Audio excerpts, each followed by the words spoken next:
और मेरे दोस्त कैसे हो? हाँ, मैं आ गया हूँ चैप्टर नंबर 2 फिजिक्स के, the human I and the colourful world लेके। अरे बड़ा मस्त चैप्टर है यार, मैंने जब से पढ़ा है मैं एक्साइटेड हूँ तुम्हें सुनाने के लिए। तुम बिजी हो क्या? अरे यार छोड़ो वो सब काम, अब तुम बैठो एक जगह कोने में मस्त होके, मैं तुम्हें 20-25 मिनट में पूरा के पूरा चैप्टर यूं आंखों के सामने से गुजर जाएगी। आंखों की इंफॉर्मेशन ज्यादा इशारा ना हो गया हूं मैं? ठीक है, बैठो, तुम बैठो, मैं तुम्हें सुनाता हूं। तुम बैठो बैठो बैठो बैठो। हाँ, बैठ गए। तो गला साफ करके मैं तुम्हें बताता हूं कि जो हमारी दो आंखें हैं ना, ये बहुत सही चीज है यार। क्या बात है, आंखों के बारे में सुन के मुझे इतना मजा आया कि इतना सब कुछ होता है। देखो प्रैक्टिकली करना क्या है पहले ये देख लेते हैं। आंखों का काम है कि दिखाए हमें दुनिया, मतलब we should perceive the vision. हमें महसूस होना चाहिए सारे ऑब्जेक्ट्स, हमें पता होना चाहिए कि वो कलर है, वो लाल है, वो पिंक है, वो येलो है, और ये जमीन है, वो आसमान है, ये सब कुछ दिखना चाहिए। तो उसके लिए चाहिए क्या? सबसे पहली चीज चाहिए लाइट। हाँ, और लाइट जब आई, लाइट तो हर जगह है भाई, सूरज देवता जिंदाबाद। तो लाइट वहां से आ रही है और वो ऑब्जेक्ट्स में पड़ रही है और उस ऑब्जेक्ट से रिफ्लेक्ट होकर हमारी आंखों में घुस रही है। लेकिन इसके बाद जो कुछ भी करना है वो आंखों को ही करना है। तो आंख एक्चुअली करती क्या है? आई, ह्यूमन आई या कोई भी आई, क्या करती है कि आती हुई लाइट को अंदर एंटर करने देती है और जाके वो फोकस कर देती है किसी स्क्रीन पे, जहां उसकी एक बनती है इमेज, और वो इमेज जाती है दिमाग में, और दिमाग में जाके हमको मिलता है विजन। मतलब वो दूरदर्शिता वाला विजन नहीं, एक्चुअल विजन भाई दिखना शुरू हो जाता है हमें। नहीं तो हम ऐसे कहेंगे, हे भाई वी शुड नॉट। वैसे एक बात बताऊं, ब्लाइंड्स का मजाक नहीं उड़ा सकते। जिसको दिखता नहीं ना, उसको पता होता है आंखों की कीमत। तो वादा करो, नहीं मेरे साथ अभी कसम खाओ कि नियरेस्ट आई बैंक में जाके कभी ना कभी जब भी समय मिलेगा तुम अपनी आंखों को डोनेट करने के लिए फॉर्म भरोगे। अभी शपथ खाओ मेरे लिए। ठीक, अब आगे बढ़ते हैं। तो बात यह है कि आंखों का स्ट्रक्चर एक बॉल की तरह होता है। सिंपल सा एक आंख के बारे में बताता हूं मैं कि एक बॉल ले लो, किस साइज की ले लो, करीबन करीबन 2-2.5 सेंटीमीटर की ले लो बॉल। मजे की बात पता है, आंखों का जो साइज बचपन में होता है ना पैदा होते हुए, वही बड़े तक होता है। हाँ, एक ही बार में भगवान बना देते हैं आंख, कोई बड़ी छोटी नहीं होती बाद में। मस्त बात है। लेकिन ये आंखों का जो रेडियस होता है वो करीबन 2.4 सेंटीमीटर के आसपास होता है, और ये होती है करीबन टेबल टेनिस की बॉल के साइज की। हाँ, अब ये तो होती है पूरी व्हाइट कलर की और ओपेक मटेरियल से बनी हुई है, मतलब लाइट एंटर कर ही नहीं सकती। तो फिर लाइट एंटर करेगी कहां से? हाँ, लाइट एंटर करने के लिए एक जरा सा छेद होता है, जरा सा नहीं मतलब ठीक ठाक सा बड़ा छेद होता है, जिसमें ट्रांसपेरेंट जेली लगी होती है ऊपर। हाँ, जिसको बोलते हैं हम कॉर्निया। कॉर्निया, कॉर्निया से लाइट एंटर करती है। तो सिर्फ एक ही जगह है, ये जो आपको ब्लैक ब्लैक दिख रहा है ना, ये कॉर्निया नहीं है, इसके ऊपर लगी हुई जेली, ट्रांसपेरेंट जेली, वो है कॉर्निया। हाँ, तो वहां से लाइट अंदर घुसती है और एक ही जगह है लाइट के अंदर घुसने की, तो इसलिए इसको बोलते हैं विंडो टू वर्ल्ड। हाँ हाँ, दुनिया की खिड़की, वहीं से दिखता है ना सब कुछ, तो विंडो टू वर्ल्ड बोलते हैं। अब कॉर्निया से लाइट अंदर गई तो कौन सबसे पहले मिलेगा उसको? उसको मिलेगा सबसे पहले आयरिस। हाँ, आयरिस, आयरिस वो होता है यार मसल्स और पिगमेंट, रेड कलर पिगमेंट से बना हुआ, रेड नहीं कलर पिगमेंट से बना हुआ। तो अगर वो कलर पिगमेंट ब्लैक है तो हम बोलेंगे तुम्हारी काली काली आंखें, अगर वो नीला है तो बोलेंगे तुम्हारी नीली नीली आंखें, अगर वो हरा है, मतलब मैं गाना नहीं गाना चाहता, बट कलर पिगमेंट जो होता है आयरिस का, वो डिसाइड करता है कि आंखों का कलर क्या होगा। मैंने तो सिर्फ ब्लैक और ब्राउन ही देखी है, ब्लू वाले के दर्शन तो मुझे बस वो मूवीज में ही हुए हैं, कभी कभी आमने सामने तो मैंने देखी नहीं, तो क्या बताऊं उनके बारे में। लेकिन आयरिस का जो कलर पिगमेंट है ना, वही बताता है कि आंखों का कलर क्या होगा। और एक बात बताऊं तुम्हें कि आंखों के ये जो आयरिस है ना, आयरिस के बीच में एक छेद होता है, उसको बोलते हैं प्यूपिल। हाँ, प्यूपिल, कितना स्वीट सा नाम है, प्यूपिल। तो आयरिस सिकुड़ती है तो प्यूपिल छोटा हो जाता है, और आयरिस थोड़ी रिलैक्स होती है तो प्यूपिल बड़ा हो जाता है। पता है, ये उसकी तरह काम करता है जैसे कैमरे में होता है ना कि कितनी लाइट अंदर आएगी और कितनी लाइट बाहर जाएगी, मतलब कितनी लाइट अंदर आ सकती है। अगर ब्रॉड डे लाइट में शूटिंग करोगे तो लाइट कम चाहिए होती है, तो इसका मतलब कि ब्रॉड डे लाइट में ये प्यूपिल छोटा हो जाता है, जिससे कम लाइट अंदर जाती है। और रात को, शाम को जब अंधेरा सा छाने लग जाता है तो ये प्यूपिल बड़ा हो जाता है, क्योंकि उस वक्त हमें चाहिए ज्यादा लाइट कुछ चीज देखने के लिए। हाँ, तो बहुत सही है यार, बाहर से लाइट आई, कॉर्निया से अंदर घुसी और आयरिस ने थोड़ा बहुत ऊपर नीचे करके प्यूपिल का साइज एडजस्ट कर लिया। तो आयरिस का फंक्शन क्या हुआ भाई? आयरिस का फंक्शन हुआ to control the amount of light entering the eye. हाँ, लाइट एंटरिंग द आई को कंट्रोल करता है ना, to control the amount of light entering the eye through pupil. हाँ, तो प्यूपिल के द्वारा वो लाइट को कंट्रोल कर लेता है कि कितनी लाइट अंदर आएगी। एक बार लाइट अंदर आ गई तो उसे मिलता है लेंस। हाँ, हमारे भगवान ने हमें लेंस दिया है भाई, वही कॉन्वेक्स लेंस, वो पत्ती की तरह, लीफ की तरह जो होता है ना, जिसको बोलते हैं double convex lens. Double convex lens के अंदर से लाइट गुजर के जाएगी तभी तो कहीं ना कहीं पे इमेज बनेगी। हाँ, लेकिन इस लेंस को पकड़ा होता है सिलियरी मसल्स ने, दोनों साइड से पकड़ के रखा होता है, खींच के नहीं, खींच के नहीं पकड़ा होता। बेसिकली वो पतला रहता है, लेंस खिंचा हुआ ही रहता है, सिलियरी मसल्स ने उन्हें बस होल्ड किया होता है। लेकिन अगर उस मसल्स को, उनको उस लेंस को मोटा करना है तो उसे दबाना पड़ेगा। अब तुम सोच रहे होगे ये पतला मोटा क्या हो रहा है, लेंस को रहने दो ना जैसा है। नहीं भाई, लेंस हमारे पास है एक, मानते हो? लेंस हमारे पास है एक, और हमें देखना है दूर की चीज भी और पास की चीज भी, तो इसकी फोकल लेंथ तो चेंज करनी ही पड़ेगी। तो जब तक वो पतला है तब तक इसकी फोकल लेंथ कम है, कम नहीं, ज्यादा है, पावर कम है, राइट? पतला है ना, कन्वर्ज नहीं कर पा रहा है, दूर तक जा रहा है, तो हमें दूर की चीज बहुत आराम से नजर आती है, कोई स्ट्रेन नहीं पड़ता।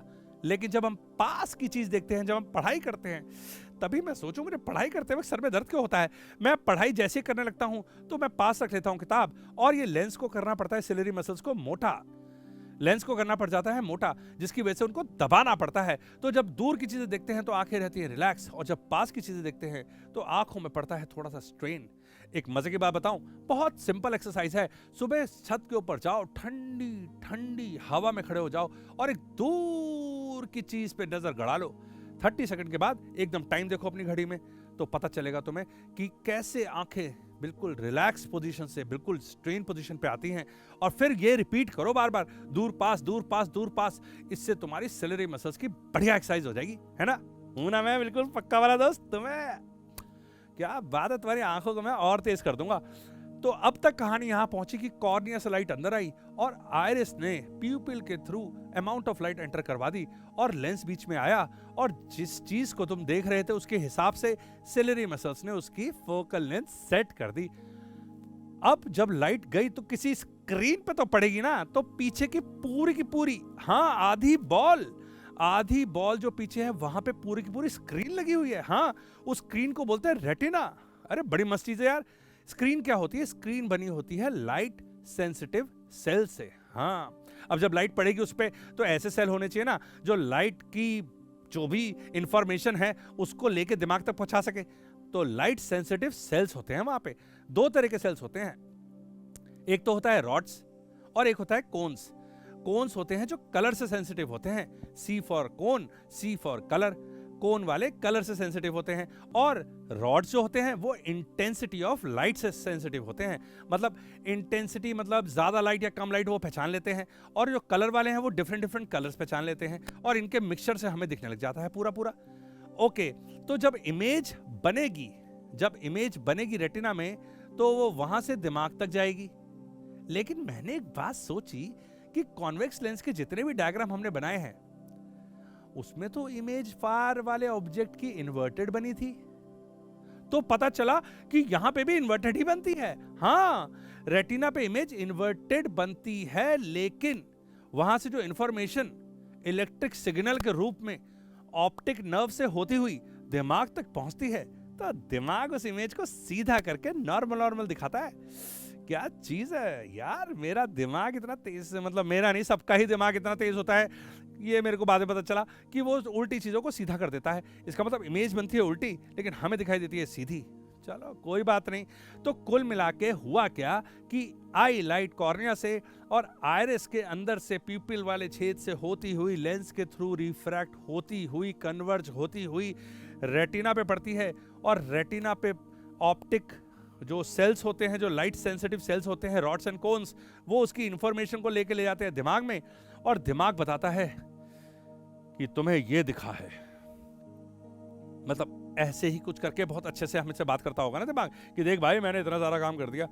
तो आगे ये हुआ कि जब आंखों के बारे में मैंने पढ़ा तो मुझे पता चला कि जो ये रेटिना होता है ना, इस पर जो इमेज बनती है वो बनने के तुरंत बाद जैसे हम एक ऑब्जेक्ट को देख के दूसरे को देखते हैं तो पहले वाले की इमेज एकदम से गायब नहीं हो जाती। अरे मैंने बोला गायब नहीं हो जाती तो बड़ा कंफ्यूजन हो जाएगा यार। मैंने देखा एक पिजन और फिर मैंने देखा एक पैरट, तो मुझे पैरट में पिजन नजर आएगा क्या? तो उन्होंने बोला नहीं नहीं नहीं नहीं नहीं, इतनी देर तक नहीं रहती। अगर आपने पिजन को देखा और आंख वहां से हटाई तो 1/16 ऑफ द सेकंड तक रहती है। मैंने कहा क्या बोला, जरा रिपीट करना। 1/16 मतलब सेकंड का 16वां हिस्सा। एक सेकंड तो मैं यूं ही उड़ा देता हूं, तुम सेकंड के 16वें हिस्से की बात कर रहे हो? तो उन्होंने बोला नहीं भैया, इसको परसिस्टेंस ऑफ विजन बोलते हैं कि आंखों में 1/16 सेकंड तक इमेज हटती नहीं है। और इसका बहुत बड़ा फायदा भी है। हम लोग जो मूवी शूवी देखते हैं ना हॉल में, है ना, मूवी जाते हैं ना, टन टन टन, वो जो जेम्स बॉन्ड वाली मूवी होती है, तो उसमें वो जो चल फिर रहा होता है वो दिख ही इस वजह से रहा होता है क्योंकि परसिस्टेंस ऑफ विजन है। बताऊं कैसे? देखो, हमें सेकंड के 16वें हिस्से तक वो इमेज बनी रखाई देती है, ठीक है।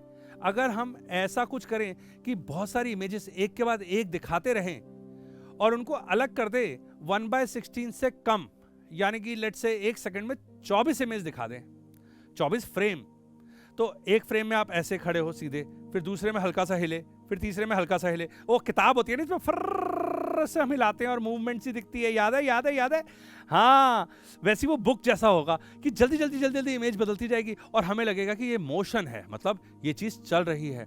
तो ये 1/16 की वजह से ही तो पॉसिबल हुआ ना। तो परसिस्टेंस ऑफ विजन इतना अच्छा टॉपिक था कि मुझे समझ में आया कि इसकी वजह से पूरी सिनेमा इंडस्ट्री, या मैं बोलूं मोशन पिक्चर्स की नींव टिकी हुई है। हाँ मेरे दोस्त, आगे बढ़ के मैंने देखा कि जो ये लेंस और कॉर्निया के बीच की जगह है वहां पे एक लिक्विड भरा हुआ है और लेंस और रेटिना के बीच में भी एक लिक्विड भरा है। तो मैंने कहा भाई इसको इंजेक्शन लगा के यहाँ पे डाला किसने?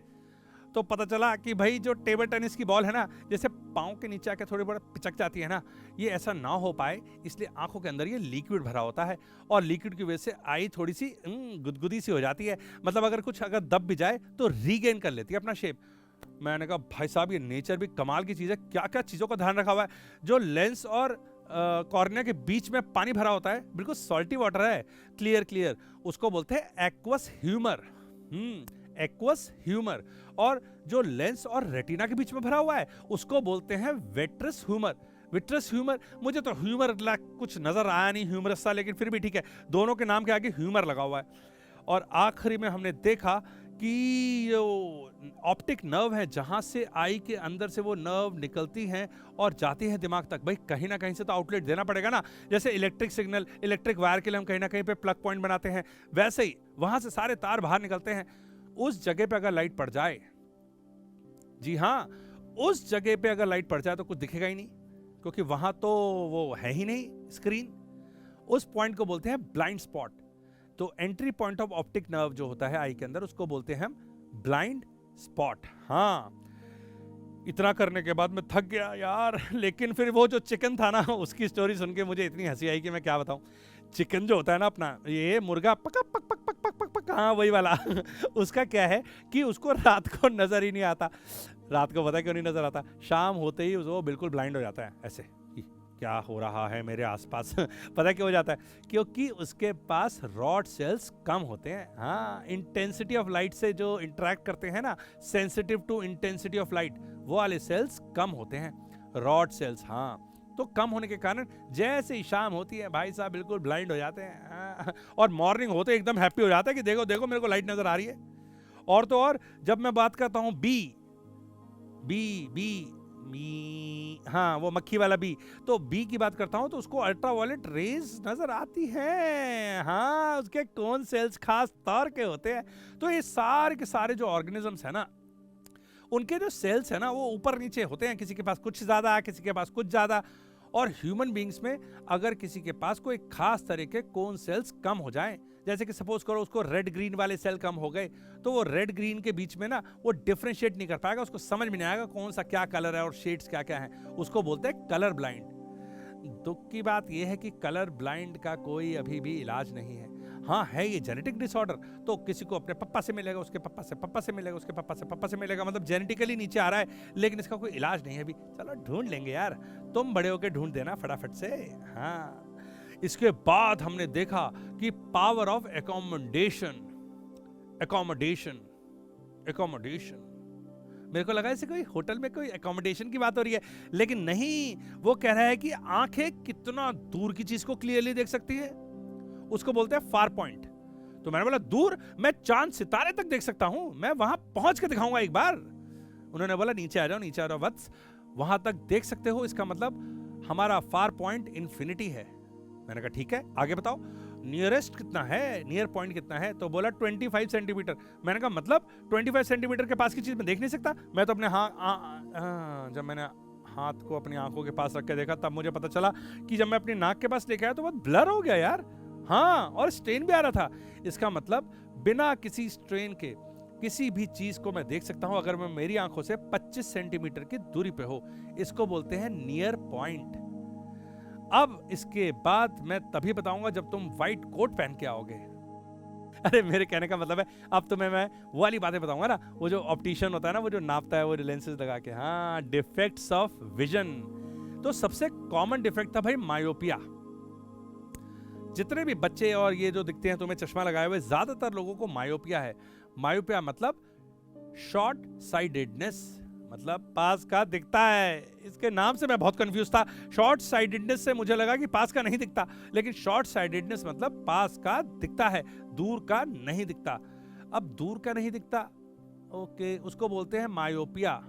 तो मैंने पूछा भाई क्यों, भाई कैसे हो जाता है ये मायोपिया? तो उन्होंने बोला देखो भाई, जो बहुत दूर की वो जो ऑब्जेक्ट है ना, उसकी इमेज रेटिना से पहले ही बन जाती है। मतलब लेंस कुछ ज्यादा ही कन्वर्ज कर रहा है। हाँ, हमारा लेंस कुछ ज्यादा ही कन्वर्ज कर रहा है, या फिर आंख में कुछ चोट लग गई तो स्क्रीन थोड़ा पीछे चला गया है। बेचारे की कोई गलती नहीं है, ऐसा भी हो सकता है। तो दो कारणों से होता है, या तो लेंस ज्यादा कन्वर्ज करे, कन्वर्ज ज्यादा कर रहा है इसका मतलब उसकी फोकल लेंथ कम हो जाए, और या फिर स्क्रीन थोड़ा पीछे चला जाए। दोनों की ही सूरतों में ये इमेज पहले ही बन जाती है और इसकी वजह से हमें ब्लर दिखने लग जाता है। तो इसका तो बड़ा ही सिंपल इलाज है, कॉनकेव लेंस लगा दो। हाँ, कॉनकेव लेंस कर देगा उसको डाइवर्ज, और डाइवर्ज करने के बाद जब हमारा आंख वापस, हमारे आंखों वाला लेंस उसको वापस कन्वर्ज करेगा तो रेटिना पे पड़ जाएगी। तो बस ये जो तुम जाते हो ना ऑप्टिशियन के पास, वो नाप के देख लेता है कि कौन सा कॉनकेव लगाना है और चश्मा बन जाता है हमारा। मैंने कहा यार ये तो बहुत सिंपल है। और उनका क्या होता है, जो दूसरा वाला जो पास का नहीं पढ़ पाते, तो कहते हैं उसको बोलते हैं हाइपरमेट्रोपिया। हाइपरमेट्रोपिया का मतलब होता है फार साइडेडनेस, मतलब दूर का ही दिखता है, पास का नहीं दिखता। तो उसके लिए उसमें क्या प्रॉब्लम है पता है, कि जो उसकी कन्वर्जिंग पावर है ना, वो एकदम कम हो गई है। हाँ, उसकी फोकल लेंथ बहुत बढ़ गई है, आंखों के पीछे इमेज बन रही है। अरे आंखों के पीछे, जबकि कुछ होता ही नहीं वहां पे, मतलब पीछे बन रही है। तो या फिर आई बॉल छोटी हो गई है।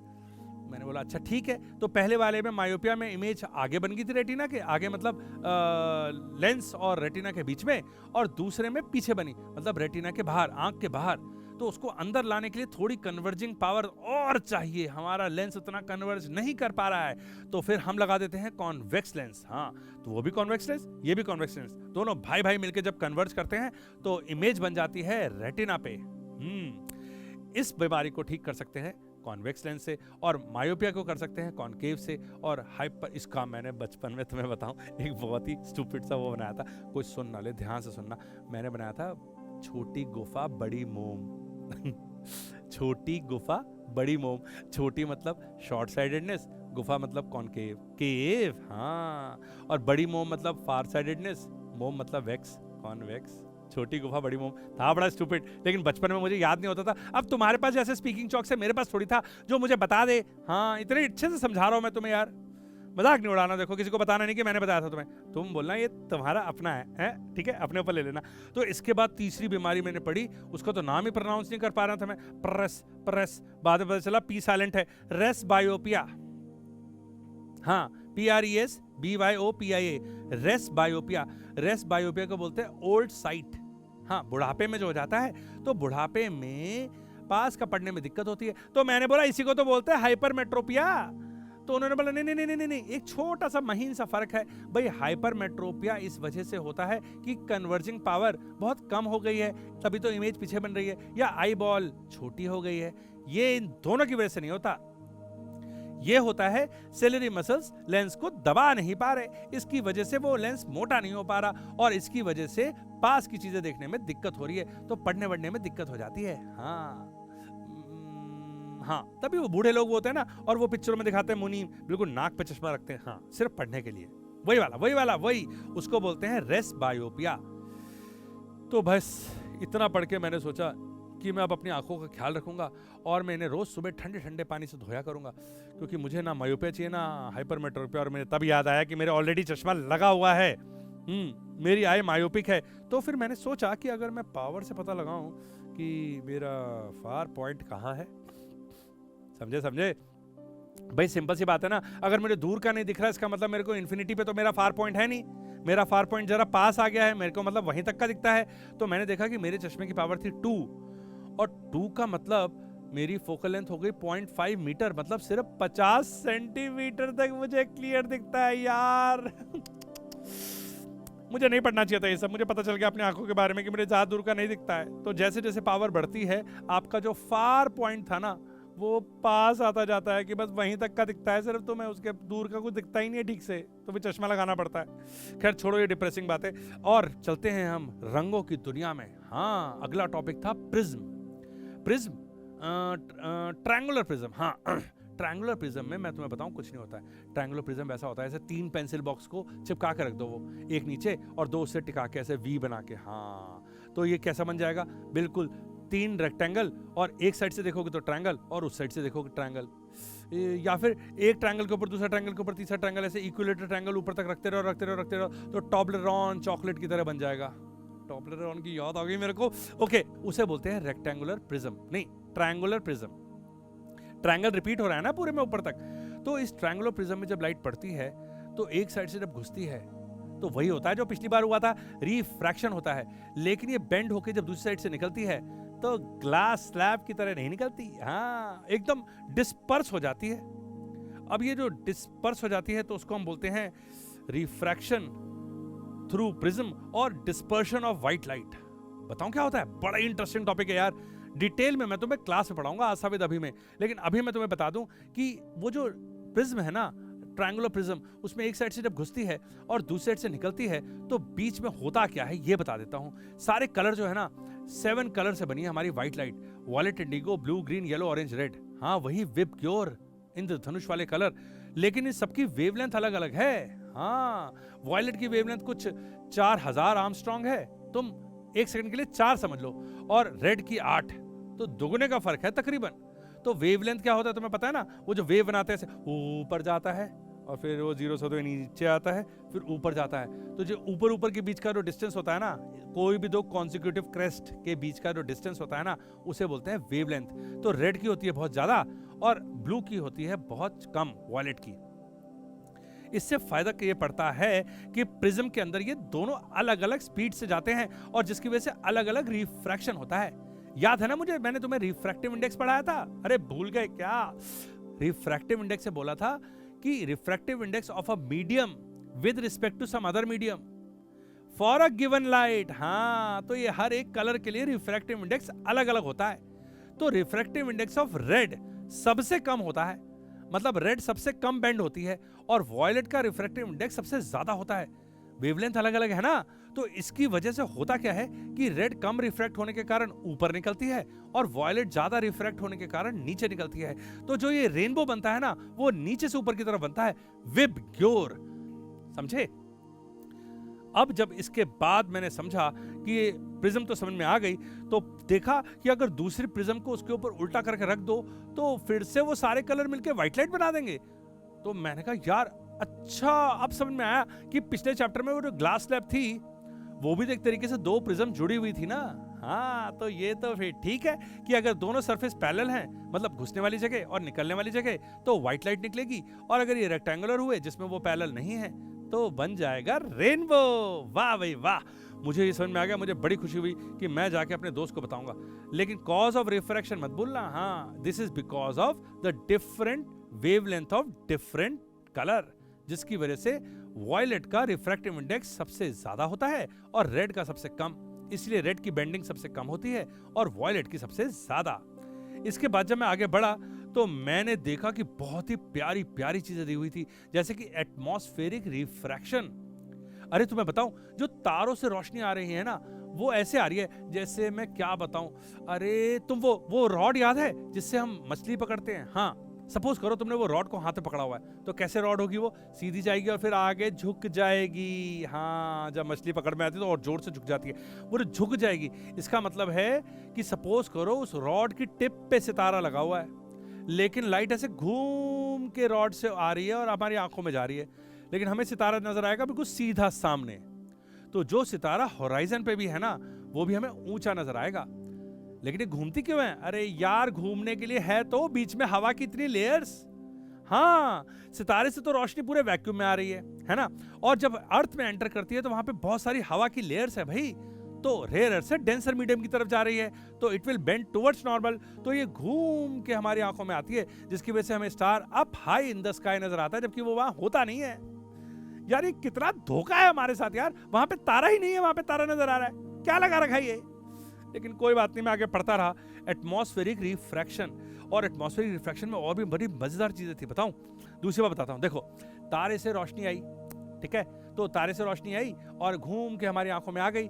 अब हवा की लेयर है भाई, हवा है, इधर से उधर होती ही रहती है, कभी टेम्परेचर की वजह से, कभी किसी वजह से थोड़ी बहुत इधर उधर हुई, तो बस हमारी आंखों से उसकी वो लाइट हट गई और फिर आ गई और फिर हट गई, फिर आ गई, फिर हट गई, फिर आ गई। ऐसा करने की वजह से वो on off on off on off on off on off होता है। हाँ, तो इसी रिफ्रैक्शन की वजह से हमें वो स्टार ट्विंकल करता हुआ नजर आता है। ट्विंकल ट्विंकल लिटिल स्टार, ये जब से पोएम पढ़ी है ना, आज मुझे समझ में आया है कि ये ट्विंकल क्यों होता है। हाँ, ट्विंकल होता है एटमॉस्फेरिक रिफ्रैक्शन की वजह से, क्योंकि लाइट कभी कभी आंखों में आती है और कभी कभी नहीं आती, तो हमें ट्विंकलिंग इफेक्ट होता है। लेकिन जो प्लैनेट्स होते हैं वो पास होते हैं और थोड़े बड़े होते हैं, इसलिए उसके एक पार्ट से आती हुई लाइट अगर कम भी हो जाए तो दूसरे पार्ट से आती हुई लाइट उसको कॉम्पनसेट कर जाती है, इसलिए वो ट्विंकल नहीं करते।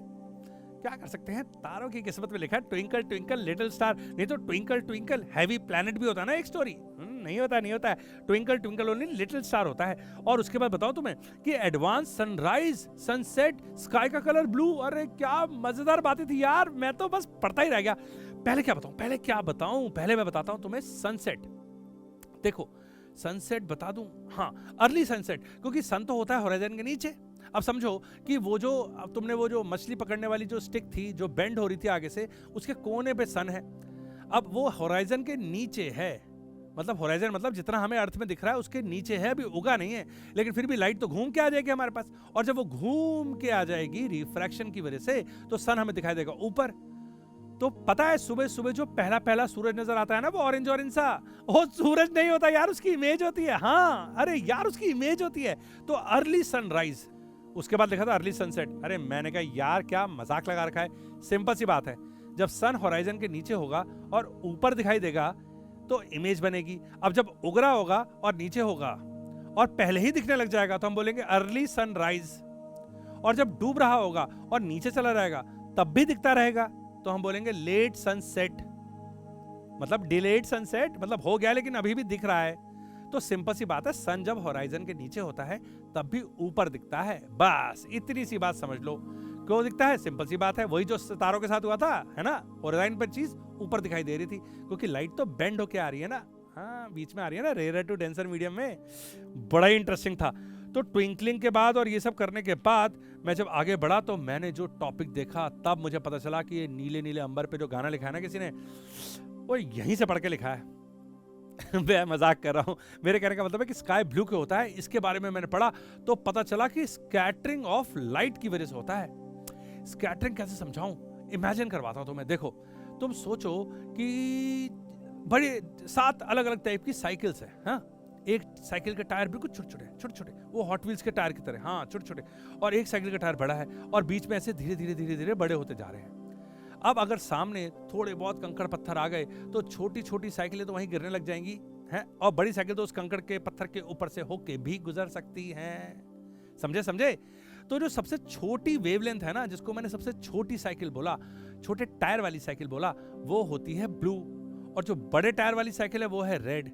तो अब होता क्या है कि जब वो लाइट जा रही होती है और उसके सामने छोटे छोटे पत्थर यानी कि ऑक्सीजन और नाइट्रोजन के मॉलिक्यूल्स आ जाते हैं ना, तो वो छोटी छोटी साइकिलें वहां गिरने लग जाती हैं, या मैं बोलूं ऑब्जेक्ट से भिड़ के, उन एटम से भिड़ के लाइट स्कैटर हो जाती है। लेकिन वो बड़ी वाली जो थी ना वेवलेंथ, हाँ वो चलती रहती है सीधा सीधा।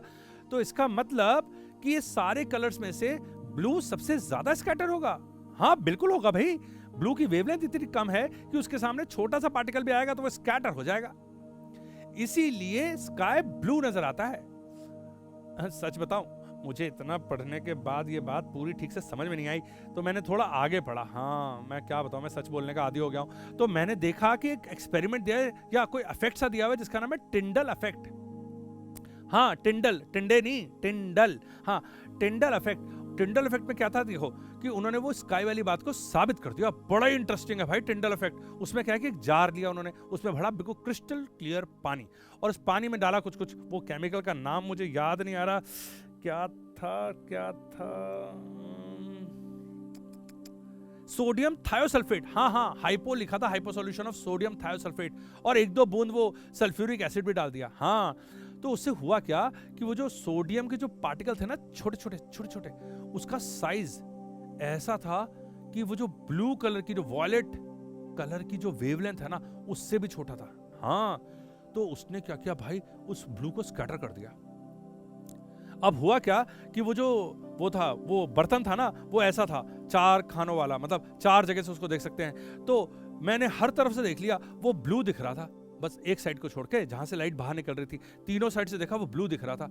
इसका मतलब कि लाइट आई और उसके अंदर ब्लू स्कैटर हो गया। हाँ ब्लू वही रह गया, तो जो लाइट बची हुई थी जो स्क्रीन पर पड़ी वो रेड कलर की थी। भाई साहब मैंने ये एक्सपेरिमेंट पढ़ा और मुझे समझ में आ गया कि जो सन से लाइट आ रही है, ये जो पानी वाला लिक्विड है ना, वैसे हमारा अपर एटमॉस्फेयर है।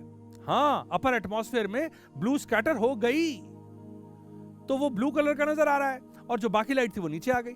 तो मैंने बोला कि ये जो बादल हैं ये व्हाइट क्यों नजर आते हैं, तो बोल रहे हैं कि जब वही पार्टिकल का साइज इतना बड़ा हो जाए कि छोटी साइकिल बड़ी साइकिल सारी की सारी स्कैटर हो जाए भिड़ भिड़ के, हाँ तो फिर तो पूरी व्हाइट लाइट स्कैटर होकर व्हाइट लाइट ही बन जाएगी, तो व्हाइट कलर का नजर आएगा। तो मैंने बोला पॉइंट तो सही है। तो ये चीज वहीं पे वैलिड होती है जहां पे पार्टिकल का साइज बहुत छोटा होता है।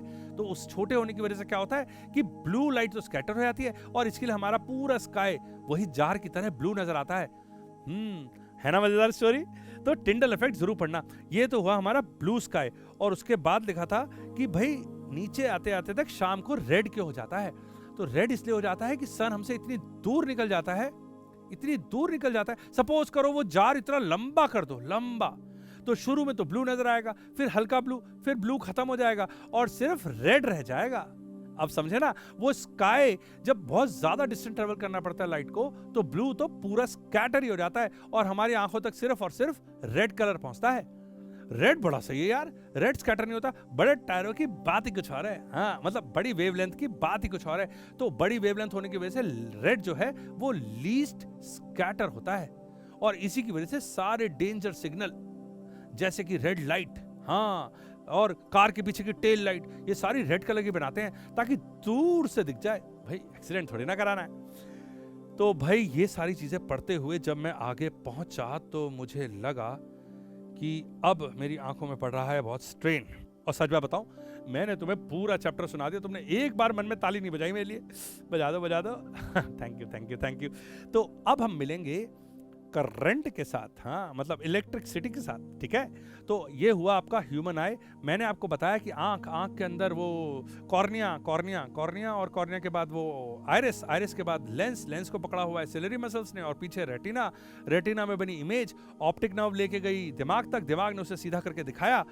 रेटिना पे होते हैं कोन्स और रॉड्स, और ऑप्टिक नर्व के पॉइंट को बोलते हैं blind spot, aqueous humour, vitreous humour, और डिफेक्ट्स ऑफ विजन। और डिफेक्ट्स ऑफ विजन के बाद क्या बताता, हाँ प्रिज्म के बाद वो डिस्पर्शन ऑफ लाइट, और प्रिज्म के बाद क्या बताता, हाँ स्कैटरिंग ऑफ लाइट, और स्कैटरिंग ऑफ लाइट नहीं, रिफ्रैक्शन थ्रू एटमॉस्फेयर, हाँ ट्विंकलिंग ऑफ स्टार्स, और हाँ twinkling of planet, why planet do not twink, हाँ ट्विंक, ठीक है।